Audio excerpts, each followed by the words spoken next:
live. Fuck it, we'll do it live. Hey everybody, welcome to THEFANSPLASH episode 37. After our 36.5, we have a very special guest with us. Of course, you know Tyler and myself, Jesse, and we have with us Alex. How's it going today, Alex? Oh, it's going awesome. Thank you guys for having me. Awesome. It's pretty cool to be on a podcast, actually. Yeah. This is my first one. So. We have been talking about this off and on lightly for like months. Really? Like every time me and you were talking, like, hey, you got to be on the podcast, man, because every time I walk into the import store, we'd talk for like an hour about whatever. Like I'd come in there just to see if he was working, be like, hey, what's up? And then we're talking for an hour about, you know, God knows what and how much we don't like Days of Future Past. That's usually the case, yeah. Or James Spader as Ultron. Yeah. Yeah. Oh, we can agree on that. Yeah. Ultron is a miss. Why was he flying the Quinjet? You brought that up to me, and I was like, a flying robot is driving the Quinjet. What was the point? It was like, yeah, he killed Quicksilver, cool, but why did he do it flying the Quinjet? So. Okay. Whenever we have a new guest, we do like to just kind of talk about interest, likes, what kind of got them into the universe of movies and fandom and things of that nature. So, talk about your experience, like a little bit, like at working at the theater and the import store. Yeah, for sure. Well, actually, I didn't want to work at the movie theater when I first started. My older brother did, okay. And well, he worked at the drive-ins, and I was like, dude, that sucks as a job. I'm never gonna do that. And my very first job was to drive a movie theater, and I wound up working the weekend of the Green Lantern, and it was awful. It was awful, but I mean, everybody there was like super into comic books, and like we always had like Marvel vs. Capcom tournaments, and and the little arcade they had in there. Yeah, in the arcade. That's stuff. Awesome. We had like, and we all had. You had worked at the one down in Auburn. That's awesome. And so we all had like a favorite hero, and mine was Ghost Rider. And granted, he wasn't in the game, but I got Blackheart, so. But yeah, like, yeah, there was Thanos, Punisher. I mean, everybody had like a favorite hero, so we'd always draw like portraits of all our heroes fighting and stuff. And then I wound up going to work at AMC, and yeah, I just kind of like, I mean, that was when Phase 1 of Marvel was really big. You know, Captain America, you know, just ended, and you know, you got the trailer for the Avengers, so I was like, you know what, this is my time, and yeah, I was like, you know, I'm gonna be out by Age of Ultron, and I kind of stuck through Jurassic Park, I think, but yeah, I love talking to people about superhero movies. I mean, being a critic about it. I got super critical about movies, like while watching them, I used to not care. Right. You know, I was like, whatever, you know, they're fun. You know, I was like, there's, you know, good and bad points, but you see so many, I think I saw Avengers 17 times when it was in the theater. Wow. But I thought he had the record. How many times did you see it in theaters? 7?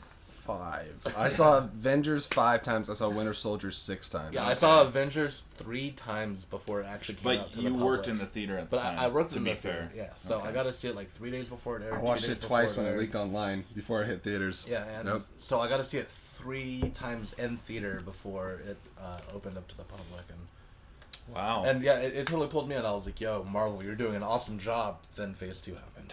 So Phase 2 was a lot weaker. Well, I mean, Thor was a chick flick, and, you know, Iron Man 3 was anxiety and body armor. The only thing good that came out of Phase 2 was Winter Soldier. And Guardians of the Galaxy. Come on. Guardians of the Galaxy. The Galaxy was awesome. But, I mean, it wasn't centered around the Avengers. It was... Ant-Man's considered Phase 2, Phase 2, yeah, it's like... I thought Ant-Man opened up Phase 3. They said Civil War was the first Phase 3. Really? That's weird. I totally thought Ant-Man... It's weird because you would think they would end on, like, the climax of Avengers. But they're like... And Ant-Man, which bugs me, not to go on a side rant, but it's like Hank Pym created Ultron, and we're gonna have Hank Pym in literally the movie after Ultron. Yeah, right afterwards. It was like, I won't get into it. It's like, you know you're doing it. You know you're doing Ant-Man, so why not tie it into Ultron? Right. Yeah. Yeah, and then we met at the import store. I came in there. I don't even know why. I was just walking through stores, and I think my girlfriend was going to go look at something else, and I walked in there, and I was like, they got Wolverine claws and Keyblades and Link costumes. I was like, this place is awesome. Yeah, you walked in a suit, and I was like, oh, man. I was like... Oh, yeah. Were you dressed as Arrow? No. Like a suit. He walked in like a business suit. Oh. And he was super friendly. I'm a businessman. And immediately I was either like, okay, this guy's, you know, either a Mormon or... I totally remember that. That's when I was working on building like online business and stuff. Yeah. The business of the worldwide. Yeah, and, I completely forgot about that. But I read you right away, and I was like, great, this is gonna be one of those conversations. But then we just broke away and started talking about superheroes. Yep. And whatever we were gonna talk about, I was like, fuck it, let's do podcasts. We'll do it live. Let's do something else. It was awesome. That we totally connected on our own bond. So it was rad. Absolutely. Yeah. That's great. And as they say, from there is history. That's it. Well, thank you for joining us, and thank you for being part of this huge culture that we obviously loved enough to create a podcast about. And let's get started on the topic. This is the time of heroes. Yeah, it really is though. It's perfect time. Always use more heroes. Huh? What's that? What was that from? Oh, it's Tracer from Overwatch. Yeah. You don't play Overwatch, right? No. Oh man, you guys are missing out. No, I played it, and then I tried to play it again, like a couple weeks ago, and I was like, "This is trash. I can't do it." No, okay, trash is extreme, but I can't do it anymore. Well, the thing with Overwatch is it's like an arcade first-person shooter. Sure. So if you're used to playing games like Call of Duty, then you got a character like Soldier 76, and if you're used to playing games like I don't know, let's say Destiny, you use the Hunter class, you use your bow, then probably Hanzo. Like there's a different character for every kind of game you play. It's a class-based shooter. It's a class-based That's shooter game. neat. It's a hero game, kind of like Unreal Tournament. Sure. Okay. So We'll like we do traditionally. Like it's unfortunate that's already become a tradition, but we'll kick off with the tragedies. We'll get the sad out of the way, and I think I have the two perfect people with me to talk about it because I have seen this actor in probably the least amount of roles out of the three of us. But we have the unfortunate and tragic passing of John Hurt. Tyler, I'll let you take it away. Well, I knew John Hurt from obviously Harry Potter and Hellboy. Hellboy was one of the strongest roles I knew him in. I loved his character. So good. And V for Vendetta was one of my all-time favorite films growing up. Like it was just. Why don't I remember him in V for Vendetta? I mean, if either of our phones were available, I'd pull up an image. Okay. But okay, never mind. It just hit me. Okay, yeah. Big screen? Yep. Okay, got it on the screen. All right, I got it. And everybody on Earth seems to have the exact same television for some reason. Right. But anyway, but I just loved his performance, being the big Doctor Who fan that I am. I mean, I absolutely loved his portrayal as the War Doctor. Now, Doctor Who's like more of a campy thing, right? So when they tried to spin this serious, I've been through war, I've been through the genocide, I've committed genocide, I've been through the extinction of my race, this is what I've done. It adds more of a serious element to the show that didn't totally previously exist. There's like serious elements of the show, but it wasn't like, this is pre-2005 revival, Right. But we always knew we were going to get the War Doctor. Now, it wasn't exactly what I was expecting for what they kind of like let it up to be, but the 50th anniversary, because he's in the 50th anniversary episode. The 50th anniversary episode is by far one of the strongest in the entire Revival series so far, and his performance was phenomenal. He gave a great addition to the I would even argue more than Christopher Eccleston did, being the first Doctor, bringing it into the new series. There's a lot in it that that I feel now that only he could have portrayed. So, hearing that his passing was really upsetting. I saw it on a Doctor Who fan page, and I was just normally I don't post or like share about like celebrity deaths. I didn't even do it with like Carrie Fisher or anything, but this one I was just like right away, sorry to hear about your passing, John Hurt. It's really sad. It was unexpected. I didn't even know he was sick, but a lot of these have come out of Robin Williams. There wasn't signs that Carrie Fisher. that was sudden too, though. Right. I mean, there was a previous sign, but it was sudden. Right, and then Carrie Fisher had no signs, and then her mom shortly thereafter.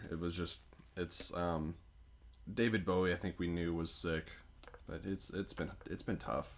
2017 does not look to be any easier than 2016. Yeah, what is so? I mean, I was a fan of his, and it made a small impact on my life. So it is upsetting to hear of his passing. How did you feel about John Hurt? What's your experience with John Hurt? I mean, I was literally in the middle of actually watching Harry Potter when Jesse messaged me about John Hurt passing. He's like, these are the topics, and I was like, John Hurt passes. I was like, what do you mean John Hurt passes? I was like, oh crap, So I looked it up, and I saw that John Hurt died. I was like, yo, that sucks. I mean, I know we've watched him die on multiple occasions in movies and whatnot, but in real life, it's kind of different. In Hercules, he was crushed by a statue. He was a douche, so kind of. Which Hercules? The Hercules. Yeah. Oh, he was in the. Yeah, he was the king. I stopped after 15 minutes. I got like 15 minutes, and then I was like, I'm gonna watch something else. He was the king. Who was a total dick, but I mean, he was great. And, well, if you can play a good dick, he usually that does a phenomenal job. He does an amazing job, and I mean, just as kind of like an overseer, like a character who's kind of provides mentorship for other characters, much like in Doctor Who. Like the whole reason he's there is because they're looking for the new Doctor. Like they're there to find the new Doctor, and I mean, yeah, Harry Potter is. I mean, needless to say, what he provided in that, but yeah. So I mean, yeah, with John Hurt, it was. I mean, he was up there in age, so it was not unexpected. I mean, everybody's passing, but yeah, definitely sad. It is sad. I saw some behind the scenes of Matt Smith and David Tennant of the 50th anniversary, and they were talking about John Hurt, and they were talking about being on set with John Hurt, and they were fanboying out. They were like, really? "Oh man, we saw him do such total John Hurt things," and they were like tilt their head back and like, "Oh, like total John Hurt things." It's crazy that somebody could be like so phenomenal at what they do, like things that have like severe impact, like Hellboy. For sure, we are definitely in the pinnacle. Sure. We are definitely in the pinnacle of superhero movies. This is like top tier of where it's going to be. Yeah. After 3 phases of Marvel, we still get Doctor Strange. Like, how are superhero movies still on top? It's crazy, but we're all happy that we're there, right? Right. Hellboy, Blade, and Punisher were ahead of their time. They were precursors. For sure. Way ahead of their time. For sure. And Hellboy still holds up because not only was it a good comic movie, it was a fantastic film overall. And if I may, John Hurt brought such great humanity to that film. All the characters fit together so well, and John Hurt's performance was standoutish for a fact. And V for Vendetta, obviously, he plays an iconic character, so which is also another comic interpretation. So it's interesting that somebody could be so phenomenal at what they do and then suddenly be gone, and then you're just like, now there's no more. Right. Yeah. And it's upsetting, but at least we always have what they did. Absolutely. And I had to, when I saw it said John Hurt passes, and I was like, I know who that is, but at the same time right now I can't think of who that is. I had to click on the article. Sometimes you can't brain, I couldn't brain. I wasn't braining very well that day. And it said Hellboy actor. Instantly I was like, okay, I know exactly who that was. And then it said Harry Potter actor, and for some reason I was blanking. I was like, who? Because I'm thinking of everybody in the school, and I was like, he wasn't a teacher. And then I figured it out, and I was like, oh yeah, he was great in that too. So John, you'll be greatly missed. Thank you for your many works, and you worked so well in the fandoms. Like he's been in like every fandom. He's been in comic books a couple times. You did Harry Potter, BBC, Doctor Who. Yeah. So you did it all, and we appreciate you. Thank you. Yeah, thank you so much. Okay, so with that, again, thank you, and we will move on to brighter and more fun things. Possibly some of it. Tyler didn't have a chance, unfortunately, but that is okay. It was very similar to the first trailer, but we did get a final trailer for Beauty and the Beast. It premiered with The Bachelor, which that we all caught it later that night because no one here watches The Bachelor. I was watching The Bachelor. Were you? Oh, what? I used to be. What? I was like. So we have. I was gonna comment. We were getting thousands of likes the whole time. I didn't want to interrupt Tyler when he was having such a heartfelt talk about John Hurt, but I saw Nassim on there. I see Colby, Alex, Ian, Thanks, guys. Thanks for being here. A lot of these are members of the Fansplash Network, right? Actually, so far only one of them are. Oh, okay. This is on mine, so a lot of these are my friends. Thanks for joining in and join us. Hopefully, I'll try to do this next week as well. All right. So the final Beauty and the Beast trailer. I've been looking forward to this movie. Mark Ellis from Collider Movie Talk keeps making jokes. And do you watch Collider Movie Talk at all? No. Okay, that's okay. Real quick, so guys, if the audio is a little weird on here, we have another video that's going up on YouTube that this will be tied into. So this is true. Yeah. I'm trying to yell so you can hear remotely at the phone. What was I saying? Oh yeah, so there's a joke about will this crack 200 million worldwide in the opening weekend? I think this movie's gonna make massive amounts of bank. Sure, Cinderella didn't open very big, but after Jungle Book, Cinderella. Oh, after Jungle Book, Cinderella was still well made, but nobody was anticipating it. Like nobody wanted it. Beauty and the Beast, the original, was a Oscar-winning film as an animated film before they had an animated category. And they copped out, and they're like, well, we're just going to an animated category. It competed against live-action films and won an Oscar. So I'll let Alex go first. What'd you think about the trailer and the motion capture and all that stuff? To start, kind of give me chills. I mean, it opens up. I'm watching the trailer for the Beauty and the Beast final trailer. I really felt like I was watching the animated film. Yeah, so, every shot. Every shot. I mean, Luke Evans as Gaston. It's like, oh, look at you, beautiful. Like. Every bit of it just felt like I was watching Beauty and the Beast. I was like, I've seen all of this, and this is amazing. Like, it's just like getting your favorite video game and getting a full HD remaster. Like, like that's exactly how it felt. It looks like that, and I haven't seen the live action Cinderella, but Jungle Book was that as well, and it was Jungle Book was spectacular. I told you guys earlier, like I was kind of hesitant, like getting into Jungle Book. I was like, this is, animated. I was like, Cinderella, tried following the steps of Maleficent, and Cinderella failed. I mean, you guys might have really liked it. I was not a fan of Cinderella. You didn't see Cinderella. I thought it was a fine adaptation, other than her eyebrows needed to chill. Well, Cinderella didn't give us anything.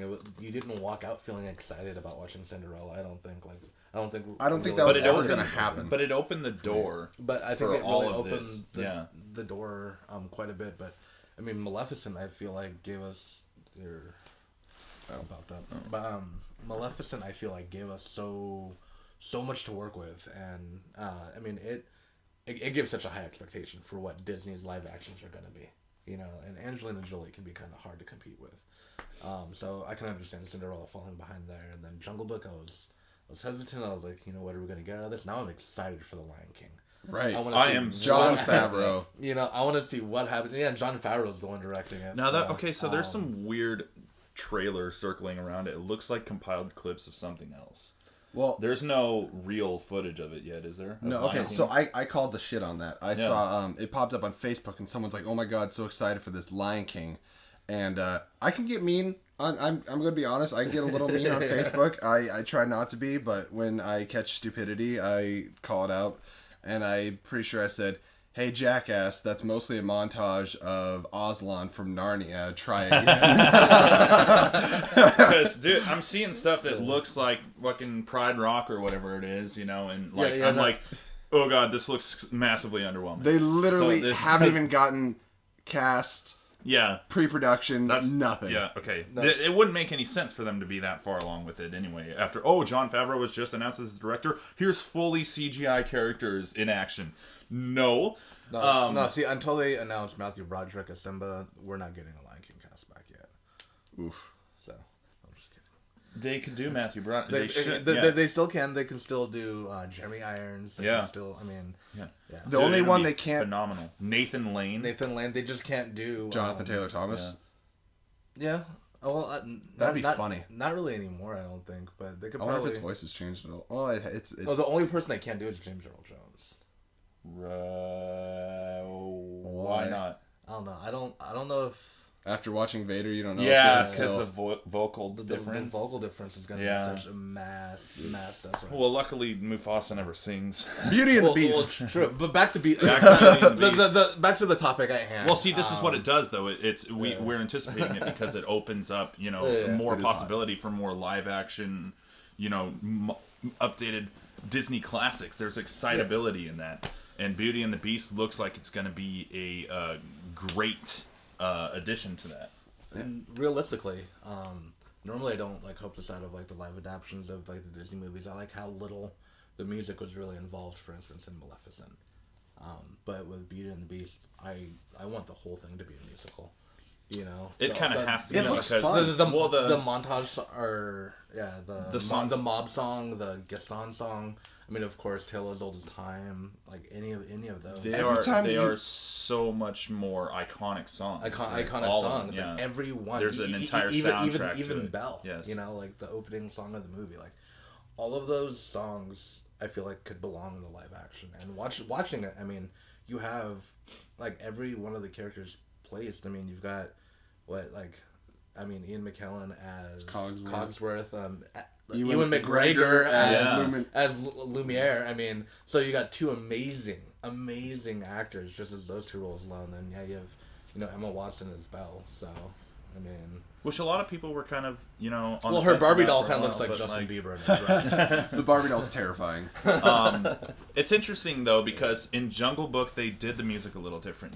There are iconic songs in Jungle Book as well. Yeah, but they kept it very. But they limited. they toned it down because it is an animal environment though too. Like when Christopher Walken is singing his song, he's more kind of like talking it in like a creepy sort of tone. A story. Yeah, exactly.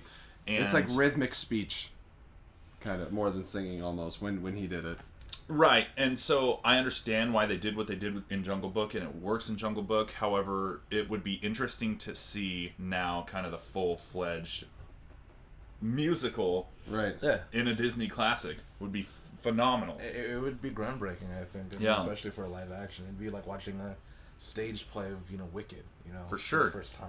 I think the CGI looks great. I like the design of the characters and the choices that they made. Beast looks pretty good. I think his design's like an 8 out of 10. It could be scarier, but I understand why it's not. Imagine the movie being made in 2005 and what he'd look like. I don't want to think about it. Probably like he'd probably be a gas cloud. or what about like back in the 80s when they did like all the mutants, like the mutant look. Oh, right. Total Recall. Super Mario Bros. Oh my gosh. If they did it back in 2005, maybe it'd be prosthetics and not freaking. It would still look really bad. Or if we had Jim Henson. Just saying. From Dusk Till Dawn. Oh yeah. Dusk Till Dawn. The vampire. Yeah. So I'm really excited for Beauty and the Beast, which is something. Until the first trailer, honestly, I couldn't have cared less, and I was kind of with the band that's like, Emma Watson's going to be Belle, and I was like, I have no problem with Emma Watson, but I don't see it, and I still am not 100% sold on it, but everything else surrounding it, I was like, I like that, and I think she's doing the best that she can. She's just not personally who I would have cast. But Luke Evans, I never would have thought to cast, but now seeing him, I'm like, Luke Evans is the best for anything. Yeah, and what he was referencing earlier is they do this little trick shot, which is really clever with Gaston, where it just shows him talking, and he's like, "You were the most beautiful creature in the world." And but he's talking to a mirror. It changes shots, and it's a mirror, and he says, "No one deserves you." And I was like, "That's perfect." And Josh Gad as LeFou, is that his name? Gaston's little buddy. That's also great casting. I just think the movie is gorgeous, and every time you hear the piano keys on the dun dun dun dun dun, it gets me. Your heart warms up. You're ready for the film. Comes out in March. We have March Madness this year. March is crazy stacked. You got Logan, Beauty and the Beast, King Kong, Power Rangers. Ghost in the Shell. Let's go. And Emerald City Comic Con just happens to land. I'm going. You going? All of us are going. Yeah. What day are you going? I think he's going all three. All three. Friday. I'll be there Friday. I'll be there Saturday. So you'll get to spend a day with each of us. The Fan Splash crew will be at Emerald City Comic Con. We get to meet Jason Momoa, Peter Mayhew, Jeremy Renner, Stan Lee, Stan the freaking man Lee. Very excited for that. Alice Cooper. Yeah, Alice Cooper is just Alice Cooper's gonna be Alice Cooper got Alice Cooper. Yeah. Dude, I had for the longest time Well, School's Out on vinyl. But why is he going? And it fucking folds out into a desk. That, that's sick. Like there's bottom, like it's shaped like a desk, and then like the bottom folds out, and it's like little stands, and then when you open it, it's like opening a desk, and there's like carvings in it and stuff, like an old school desk. Well, of course he's going to be at Comic-Con because he'll be voicing Darkseid. Like that's just the automatic assumption, right? Yeah, right. Will he be? No. I don't know. Would it That matter? would be horrible. Alice Cooper. He could just do the motion capture. There you go.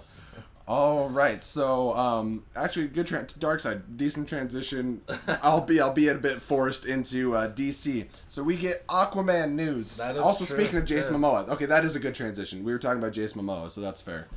Aquaman coming out 2018, directed by James Wan. One of the few movies that thus far hasn't had any issues. It's been pretty much everything Aquaman related has been solid news. Like James Wan has not wavered at all. The whole time he's like, I'm doing this. I'm excited to do it. Here are your actors.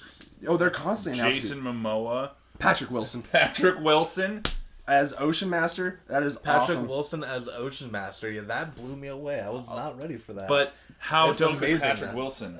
That's so I don't good. know. We Like, get Night Owl as freaking Ocean Master is super sick.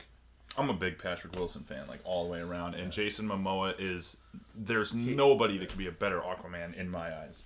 No. Well, maybe the guy who played like Thad in Blue Mountain State. I have not seen that. No, he was Aquaman in Smallville. I'm just Oh, yeah, I'm just teasing. maybe Vincent Chase Yeah. from Entourage, because he was literally in James Cameron's Aquaman, Right. fictionally. I haven't seen Entourage, but I knew about that they did the Aquaman. It'd be Chris thing. Evans. It was in that movie. It was his biggest role. It beat Chris Hemsworth Spider-Man. as Aquaman. Chris Hemsworth as Aquaman. Why not do that? Yeah. I don't know. but- I really like Jason Momoa. No, Jason we're Momoa. joking. Yeah, Jason Momoa. Jason's awesome. So He's then bae. we now got I agree. yeah, Jason Bamoa. Jason Bae. You can be the big spoon, Jason. Nicole Kidman, famously known for Batman Forever in her Oscar-winning role as whatever the hell she was in that movie.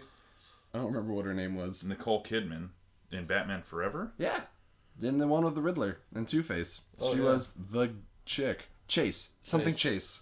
Yeah, That's the Val Kilmer one, right? Yeah. Val Kilmer was amazing That's as the one- Batman because he didn't really say anything, but as Bruce Wayne, he sucked. It was terrible. Everybody sucked as Bruce Wayne, I think. I I like disagree. Keaton. I disagree. I like Keaton.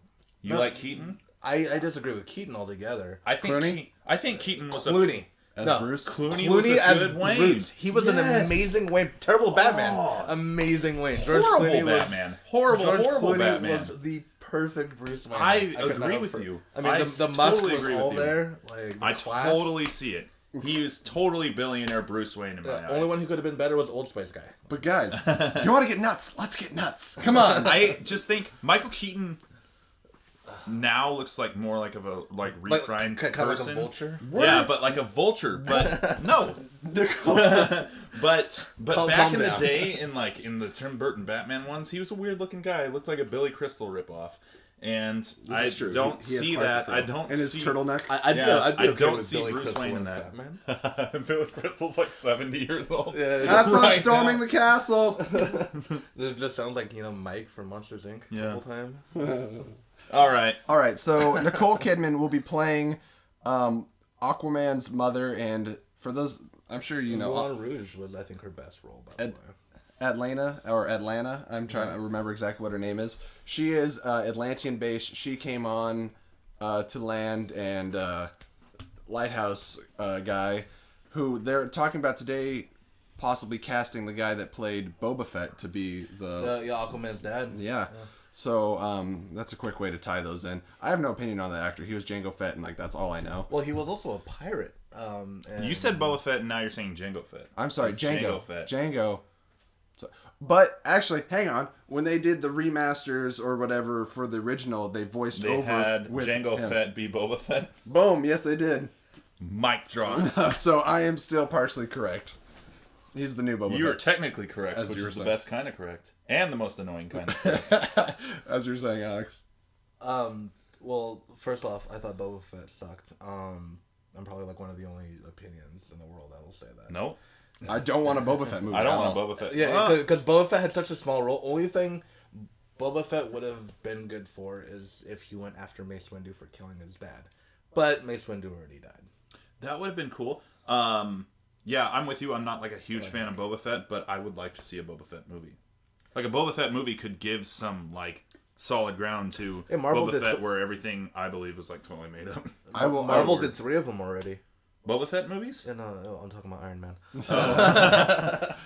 You can basically, I would you could grab Boba Fett, grab Han Solo, throw him in the trash and give me an Obi-Wan. Like, I will trade those two in. Yeah, where's Obi-Wan? We still have Ewan McGregor. He's fresh. Like, does Boba Fett have previous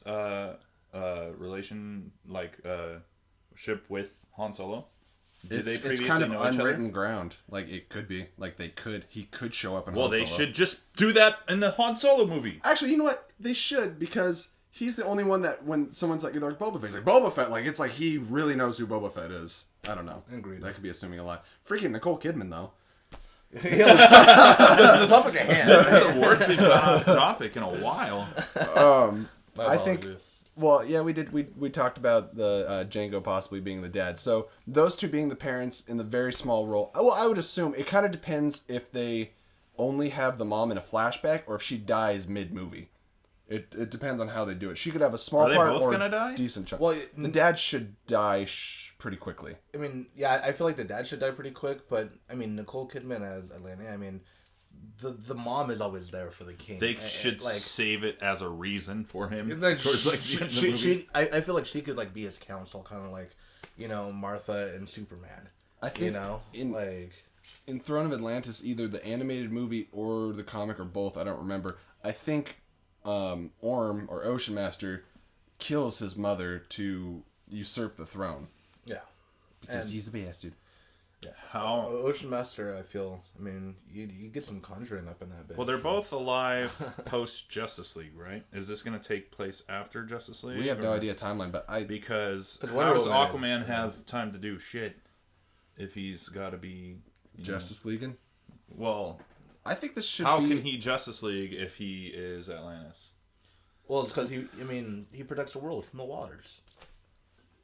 That's what it is. I mean, Aquaman's always been part of the Justice League, but he always remained in the ocean because he's still the king of the total he's people. The reason Aquaman is such a more interesting character than everyone gives him credit for is it's very like Game of Thrones politics with Aquaman. Yeah, it's constant battles of thrones, and Atlantis is not the only underwater kingdom. And borders, like there's borders, and it's 75% of the planet, and there's monsters and creatures and things like from portals the to depths. other worlds within.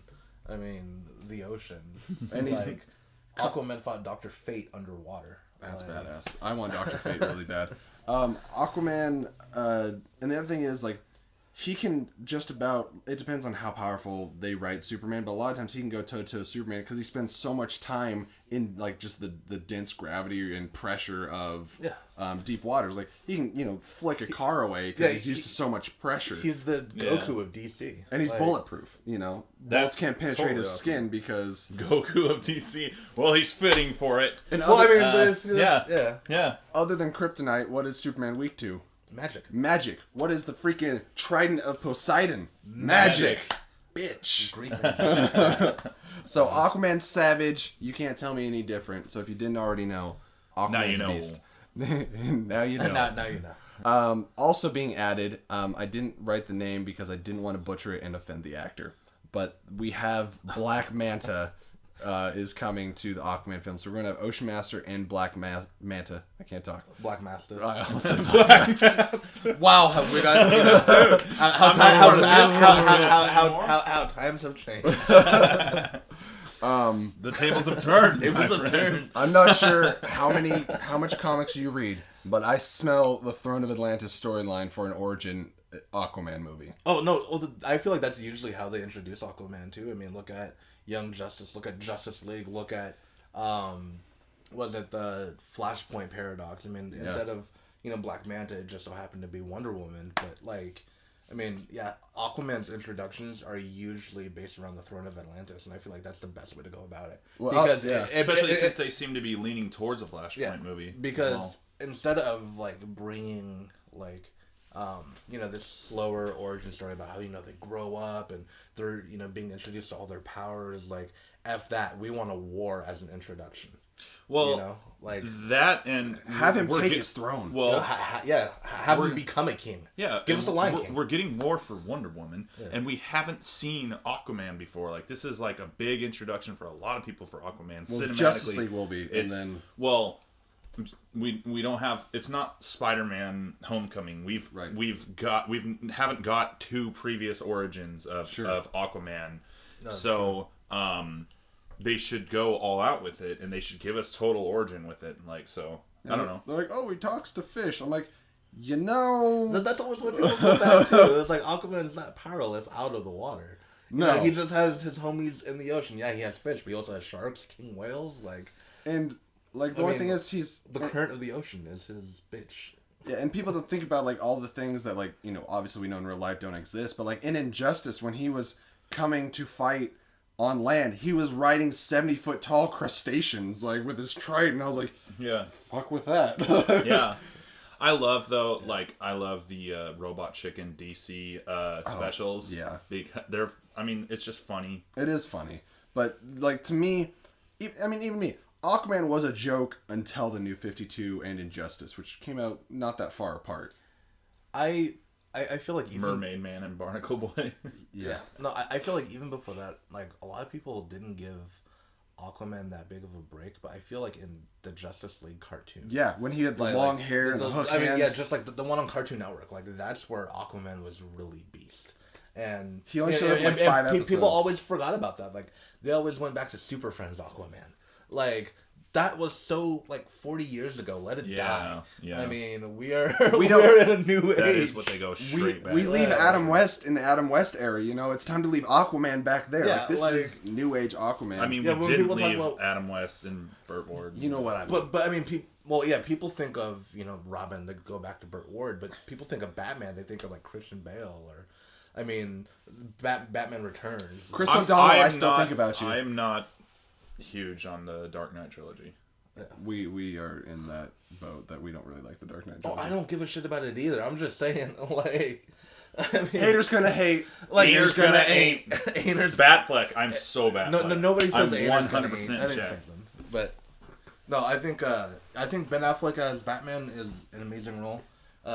I still like Henry Cavill as Superman. And Henry Cavill as Superman, I think, is amazing. I even like the Gal Gadot as woman. Don't say you like Suicide Squad. No, I say I like the Suicide Squad cast. Okay. I love the cast for Suicide Squad. Except for Deadshot. I thought Deadshot was terrible. I love Will Smith. I love me some Will Smith. Okay. I think they could have done it better. I think they could have done everybody's character so much better. I still think the cast and the character design is great, except for the damaged.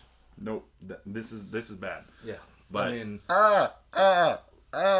that's fine. They could have done more with that. Yeah, I feel like Joker was fine. I mean, people concentrated. Joker was this close. So much on this close on Joker, and I don't want to bring any kind of race into it, but with Will Smith, I just felt like I was watching Will Smith. A lot of people feel that way, and he was just some punky black dude, who was bucking up to everybody and starting stuff. That wasn't Floyd. It didn't help when he's like, I need y'all to white people that shit. I'm like, what does that have to do with Deadshot? Yeah, you guys are more familiar with the character Deadshot than me probably, but I agree with everybody that Will Smith played Will Smith, but I was fine with that in the character. I was like, that's fitting for me as Deadshot, that he could be he could just be Will Smith.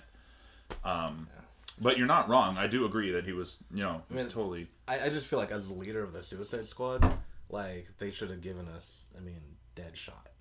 They should have, and they barely spun that because they put it all on. They put most characterization into Deadshot and Harley Quinn, but the best part of the movie was Boomerang.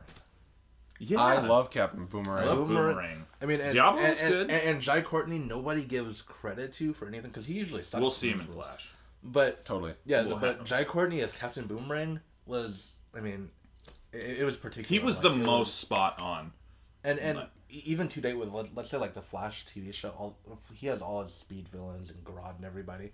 I feel like Jai Courtney has still done the best Flash villain. Sure, and he was only there for a moment with the Flash. I agree with you. The bank. Just because as far as a character, he's gotten the most character build up aside from who we've seen with Captain Cold. I love Captain Cold. I'm a huge Leonard Snart, Flash TV. I love Wentworth Miller as Captain Cold, but he's an amazing cast. I think he's the best cast for it. Yeah. But I would agree with you. Definitely Jack Gordon. Speaking of villains, I just want to. We'll leave Aquaman here in a second. I just want to bring up. So we gotta. Yeah, we gotta get to the last topic here pretty quick. Oh, yeah. I just want to let everybody know. So I briefly touched on Ocean Master, played by Patrick Wilson. That is the half brother of Aquaman, the one that has to. They basically butt heads over the throne because technically, Arthur. Aquaman is the older brother and the rightful heir to the throne. So once he comes to Atlantis, it's kind of like an automatic, like, he's king. Shit. It's very Thor and Loki. Yeah, one's the rightful king, and one feels they are more deserving of it. I always thought that Tom Hiddleston would be a great Ocean Master, but he'd be playing the same role again. It'd be recycled. Black Manta is interesting because he is a Aquaman villain that is not Atlantean, has no powers whatsoever. He is a Batman that has chosen to dwell in the water. Exactly. And the crazy thing is Black Manta's son is Aquaman's student. I think that is the coolest thing ever. Aqualad from Young Justice. Yeah, like he's Aquaman's student. Like he's the Robin to Aquaman. Right. And it's kind of like Damian Wayne. And he's like, Aquaman's main villain is Black Manta, and here we go having his student be, his villain's son. Like that's something that I feel is pretty original for superheroes. So, it is cool. And are we going to get, like, real sidekicks going into this, like, later down the line? Who are we going to get for Robin? Are they going to do a Jason Todd storyline? Red Hood. Yeah, we want... I will say Damian Wayne is exploding across the media. They put him in Injustice. He's in all the comics right now. It's just like Damian. And they might do Damian in the movies. But we have to see Ra's al Ghul first. I don't know, dude, because I mean that would be fine, but look at the setup that we could have.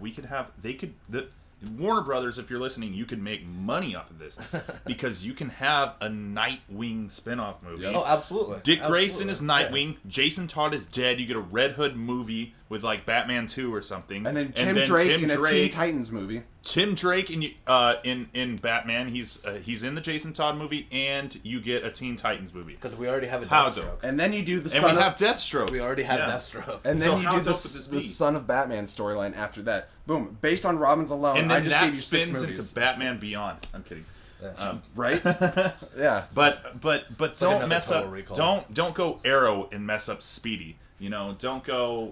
We had Roy Harper. Had Roy Harper. Like, how are they going to pull that away? Just when you stop hating his stupid face, that's when it all goes. They gave us such a perfect Roy Harper, though. Like, and then all of a sudden we get his sister, who should have been. I don't have this conversation with much people, but I feel like Merlin shouldn't have just stayed Merlin, but I feel like he should have been Sportsmaster. And instead, like Thea, we should have gotten Cheshire. Because it would have been perfect if we had Cheshire and Sportsmaster. I don't know how much. Like, I know. Yeah, it's like how familiar you are. I'm not big into Green Arrow comics, so. I think that they should have resurrected Tommy and have him be Merlin.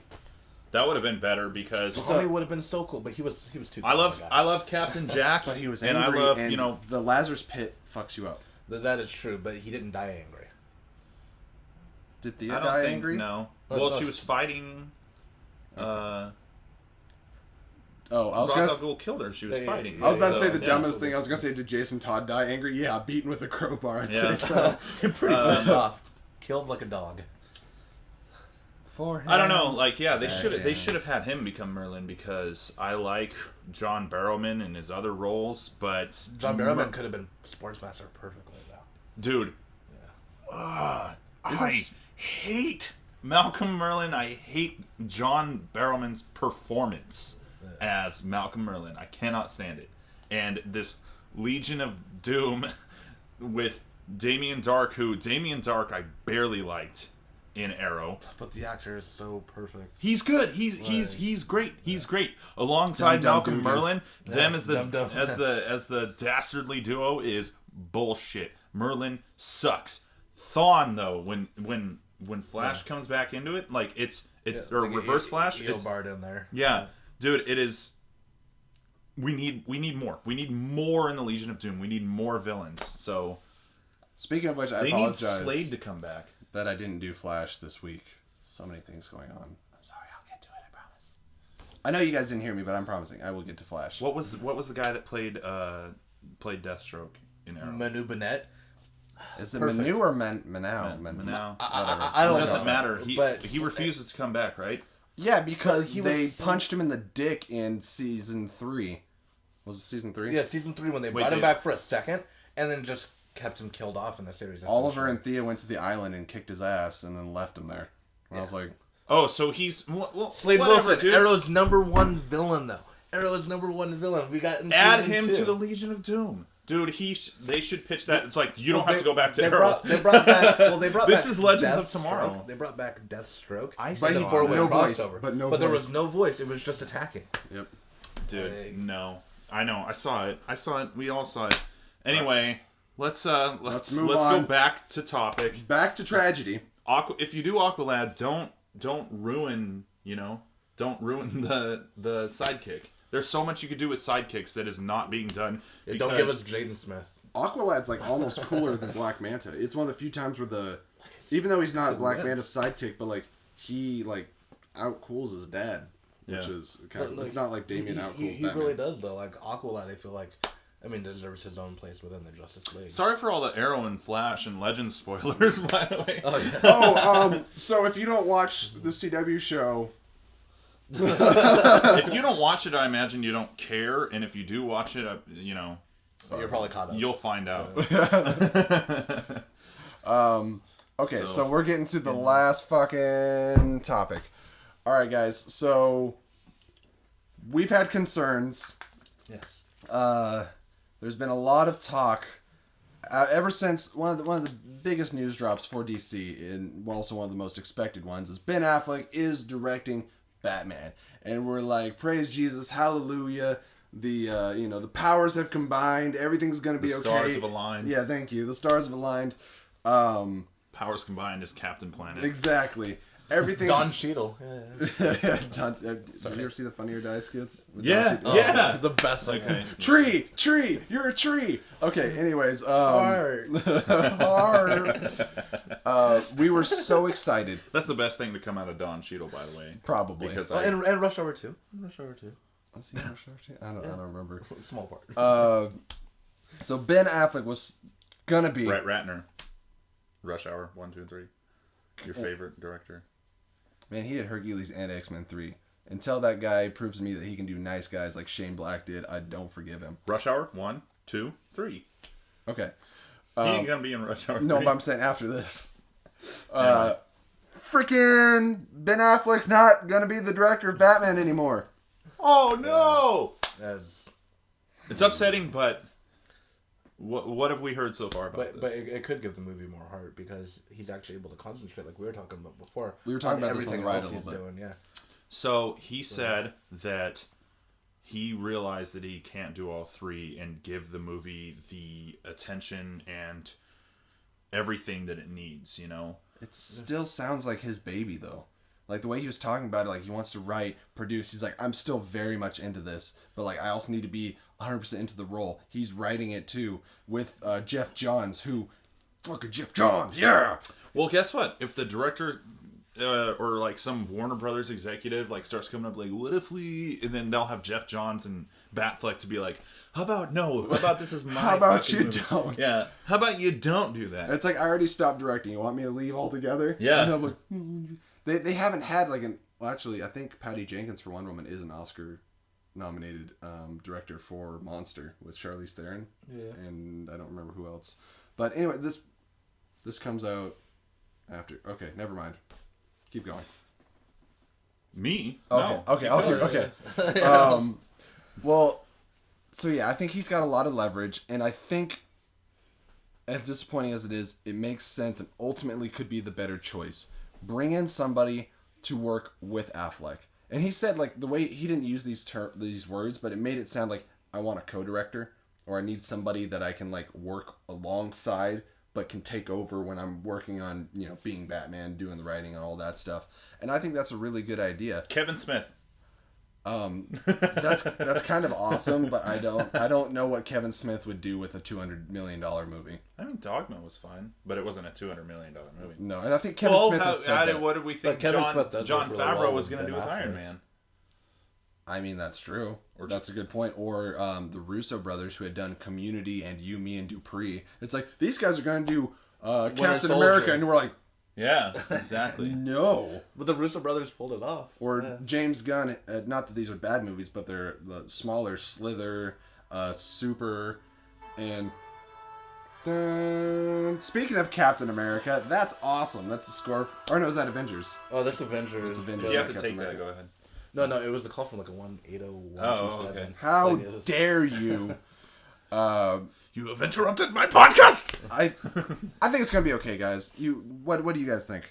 Well, you didn't think it was going to be okay. I didn't. You're like, no, and you flooded I the totally- fucking Fansplash Facebook page I posted with spam. You really did. I posted 4 times before I read the article. Like Dude.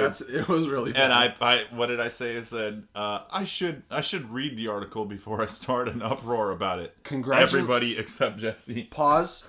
Congratulations, this is your most liked video yet. What's up, guys? How many did you get? I don't know yet. We'll Thousands, know when we're done. hundreds of thousands, Yes. millions. Totally makes sense because I have 500 friends. Yep. Alex, thoughts? But my thoughts on Ben Affleck stepping down as the director. I kind of hear what you're saying. If he really cares about this movie, he says, I'm stepping down because I want to be able to concentrate on everything, then how in any way is the Batman movie going to fail? And that's the way I look at this. And yeah, that's putting like a lot of high hopes into it. But he's concentrating on his role as Batman. He's going to concentrate on writing it. I mean, just those two things alone. He's going to concentrate on producing it. Well, unlike Wonder Woman, which it's easy to have speculation about because it's a different thing. What we have no reason to believe in it, even though we do. I do, but we have no reason to believe in it based on what we've been given previously in this universe. In the Batman film, we have reason to believe in it because Batman or Ben Affleck was one of the strongest points of Batman versus Superman. Well, I say the. So we know absolutely The strongest. Okay, Yeah, the he was strongest the point. strongest Yeah, point of the so movie. I would agree with that. So we have reason to believe in what Ben Affleck is doing, and that's not to discredit Wonder Woman in any way. I'm just giving example. I don't feel like I'm being over hopeful when I'm optimistic about the Batman film. Whereas, Deathstroke, Joe Mango Melon. Yeah. But anyway, maybe this would be kind of a fun thing to do. It might take a little bit of brainstorm, but we should nominate directors that we think would be awesome for Batman. I have one in mind that I didn't even think about until somebody online brought it up. Who? And that would be Tim Miller. No longer involved in Deadpool. And do either of you guys know what Tim Miller was doing before Deadpool? Mm-mm. He did every awesome CGI cinematic trailer you've ever seen for a video game. Oh, yeah. He did the DC Universe Online. He also did the Arkham trailers. Well, not just the Arkham trailers, but he did the Ultimate Avengers that we were talking about earlier. Oh, did he? Yes, he did. Okay, I didn't know that. So, if you've ever seen a trailer for the Arkham Batman games, where they have the beautiful cinematics and the awesome fight scenes, honestly, the best trailer they ever had was Arkham Origins. And it was a fight between... It's actually the opening scene for the game. It was a fight between Deathstroke and Batman. And it is amazing. And what are the two characters we have in the Batman movie? Batman and Deathstroke. And I watched that, and I watched how faithful he was to Deadpool in the universe that he is surrounded by. And Deathstroke is the original Deadpool. So. Yeah. Yes, Deadpool is the parody of Deathstroke. I just honestly think that, and he's also a director that he can work with teams, obviously. Yeah. And I think that him and Ben would work, and Jeff Johns, for that matter, would work really well together. And Jeff Johns has also written some great Batman. He's known for making Aquaman awesome, and Green Lantern. Yeah. He did a lot of Green Lantern comics. So that is my choice. A lot of people are like, bring Nolan back. I'm like, get out of here. Just leave the room. Well, even if let's say we get T.J. Miller in with Batman. I mean, hell, he could even place himself in there as Edward Nygma. What? Tim Miller or T.J. Miller? T.J. Miller. T.J. Miller. Oh, T.J. Miller. I just realized that there's two Millers in that movie. There's the director and T.J. Miller is the. That would be really getting closer to Jim Carreying it, I think. Though. No, not at all. No, he's in a whole different league than Jim Carrey. Yeah, like they're on opposite sides. But. I've told Tyler my vote for Riddler is. Have you ever seen Sherlock? The guy that plays Moriarty. That's my Riddler. That'd be good. Yeah, he's unsettling. I feel like it should be Luke Evans, but that's because I feel like Luke Evans should be everybody. Lee Pace, Luke Evans, like any of those guys. Give him a redemption from Ronan, because Ronan. But oh right though. Yeah. Any other director ideas? No, honestly, I can't think of anybody right now. They're all tied up doing something that. I used to be. What about Baz Luhrmann? What has he done? He did like Romeo plus Juliet and like The Great Gatsby, like all those really weird, obscure movies. I thought Great Gatsby was well made. But he did Gatsby with Leo. Yeah, no, yeah, with Leo, yeah. So, but he does those obscure movies, and we're talking about like like James Gunn doing something and then hopping over to Guardians of the Galaxy. He could totally pull one of those. I think that's Baz Luhrmann, a really good idea. And he's an amazing director who can take any point. Like he could take a classic and make it modern, or bring them together. Look at Moulin Rouge if you've ever seen it. I mean, he was able to hit it from all angles. You're looking at it like a studio executive. I like that. It's like looking at their body of work instead of like, hey, have you done a blockbuster before? Yeah. So that's a really good strategy. I think Baz Luhrmann could just be that one who everyone's like, what are we going to get out of this? And all of a sudden we have this masterpiece. Sure.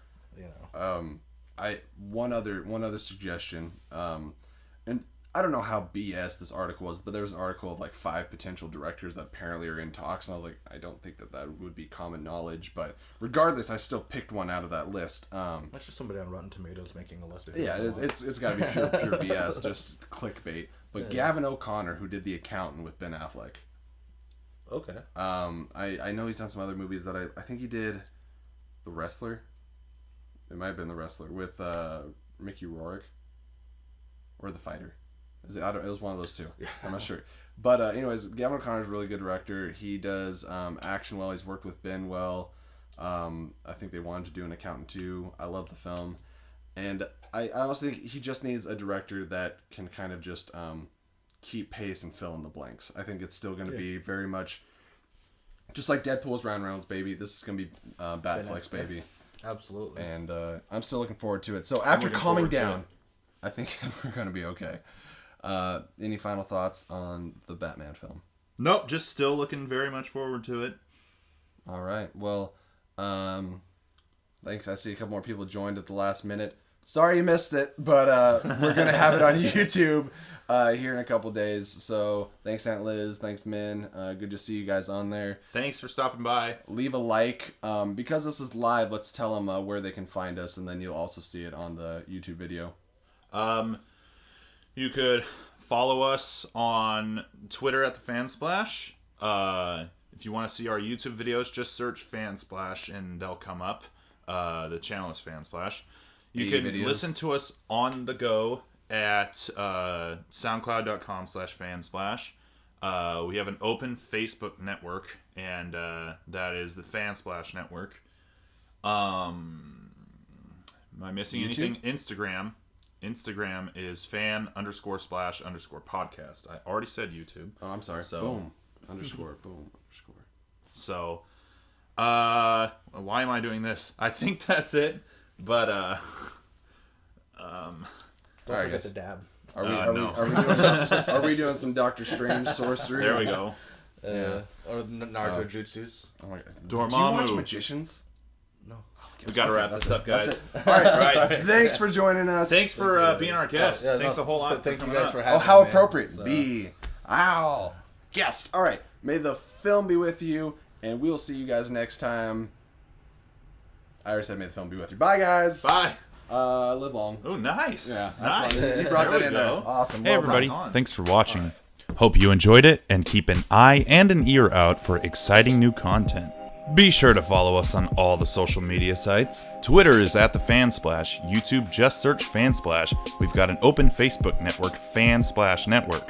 Instagram is fan_splash_podcast.